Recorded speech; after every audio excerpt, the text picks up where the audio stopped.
This is my TNA Slammiversary 2008 review, and first off, I gotta say this was an impressive pay-per-view. Finally, TNA actually put together a card that actually delivered. All the matches were given the appropriate time they needed. Nothing was rushed. Nothing was, everything on this at least made sense, and for the most part, all the matches delivered to the level I thought they should have.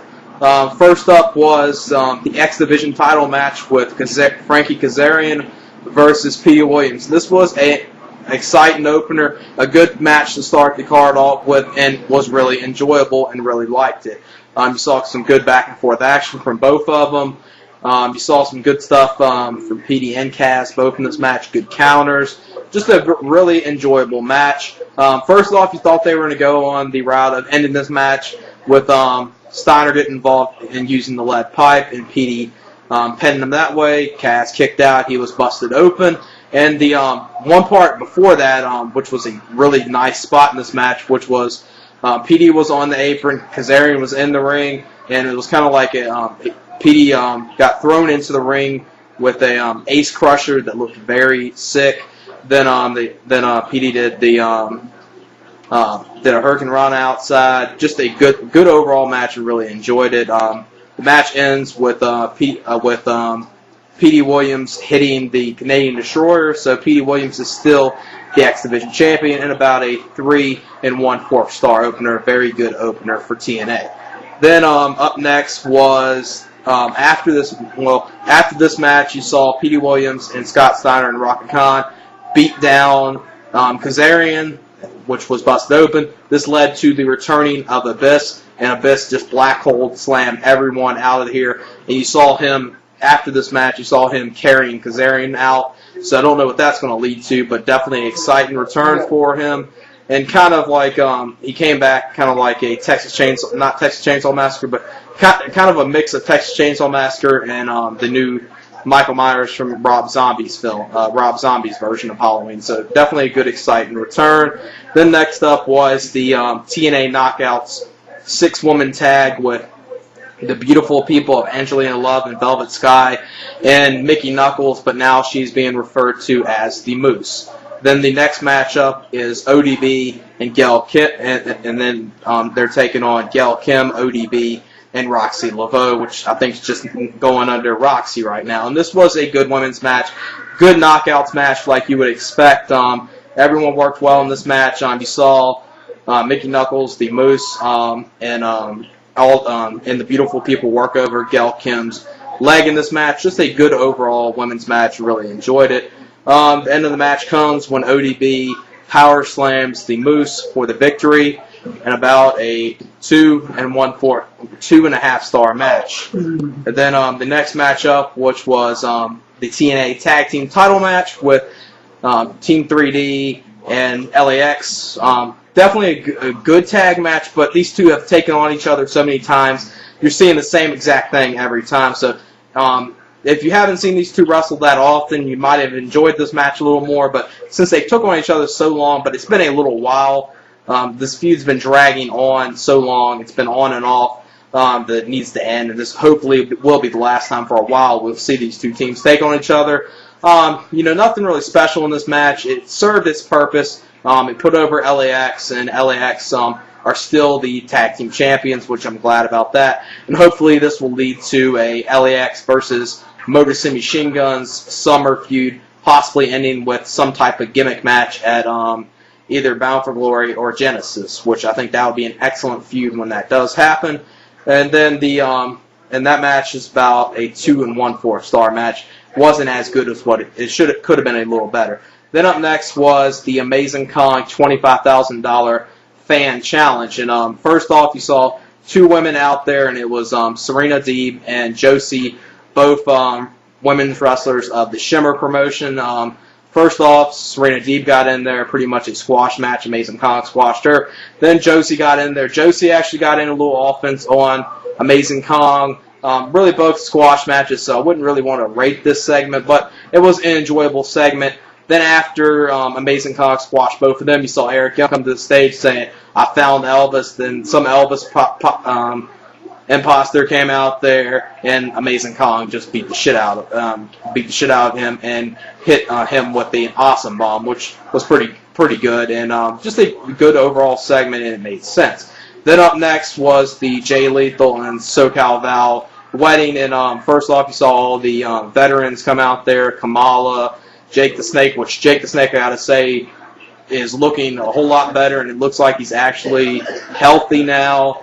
Coco Beware brought out Frankie, and George Animal Steel was out there too as well. And this didn't drag on like I thought it would, which was good.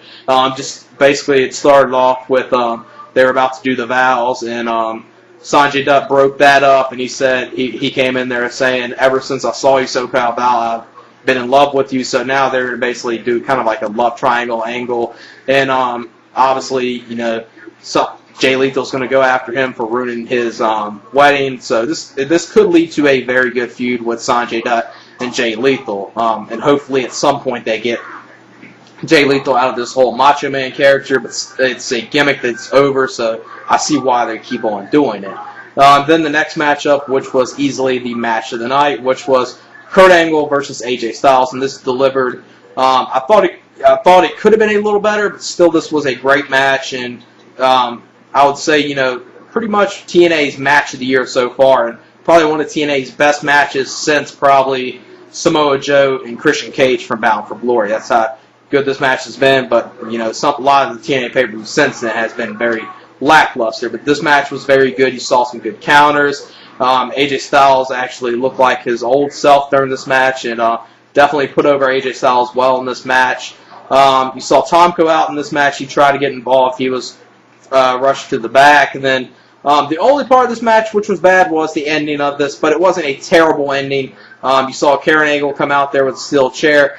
Angle tried to grab it. She stopped it, and then AJ Styles hit the Styles Splash. So thankfully they didn't have Tomko or Karen Angle involved that much in this match, and it didn't really hurt this match. And a very enjoyable match. Just a good mat wrestling this match, good counters. Both of these worked very well with each other and was giving a good amount of time. So they did a good stuff in here. And I would say easily about a 4-star, possibly to 4 1/4 stars.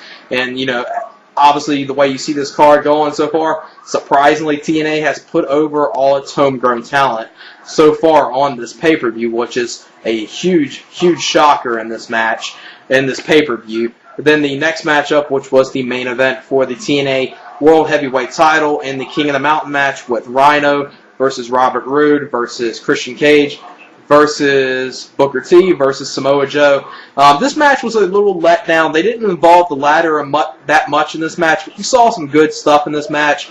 The way the qualifying went and the pinfalls went, Booker T was the first to qualify. Then after that, Robert Roode qualified, pinning Christian Cage. Booker T pinned Rhino earlier. Rhino then pinned Robert Roode. Christian Cage pinned Booker T. And this led to Samoa Joe being the only one not having a pinfall to be able to secure the world title and go up the ladder and hang it. So they did a good job of making it look. This match was very predictable. That was the problem with this. Everyone knew Samoa Joe was going to somehow get the pinfall and win this match. But thankfully they did have him win this match. And most likely next month you're going to see Samoa Joe versus Booker T at Victory Road, which, if done right and booked right, could be actually a decent match and a decent feud them two could have. And this match was a little of a letdown, but it still had some good stuff in it that I enjoyed. You saw some good stuff from Christian Cage in here and Samoa Joe. They worked well with each other. Robert Roode kind of dragged this match down a little, and Rhino hurt it a little. Booker did some decent stuff in it, but the ladder wasn't involved as much as it should have been. And I would give this match about 3 1/4 star. But easily, this is TNA's best pay-per-view in a long time. And I would easily give this pay-per-view about an 8.25 out of 10. Really enjoyed it. All the matches made sense. None of the stuff was rushed, like I've said. And TNA needs to learn from this. Do your pay-per-views and have 6 or 7 matches at the longest. Don't overbook it and try to get all your talent on the show. And just do segments that make sense. Don't do too much comedy. That was the best thing of this night, which is you really didn't see that much comedy in this match other than, the Elvis impersonator, and that was about it. And, the lead up to Kurt Angle and AJ Styles. But other than that, you saw some good stuff in this, and definitely this would be a pay-per-view I would really recommend people to go out their way to see. And yeah, that's it. Peace. This at least made sense, and for the most part, all the matches delivered to the level I thought they should have. First up was the X Division title match with Frankie Kazarian versus Petey Williams. This was an exciting opener, a good match to start the card off with, and was really enjoyable and really liked it. Did a Hurricane Run outside, just a good overall match, and really enjoyed it. The match ends with Petey Williams hitting the Canadian Destroyer, so Petey Williams is still the X Division champion, and about a 3 1/4 star opener, very good opener for TNA.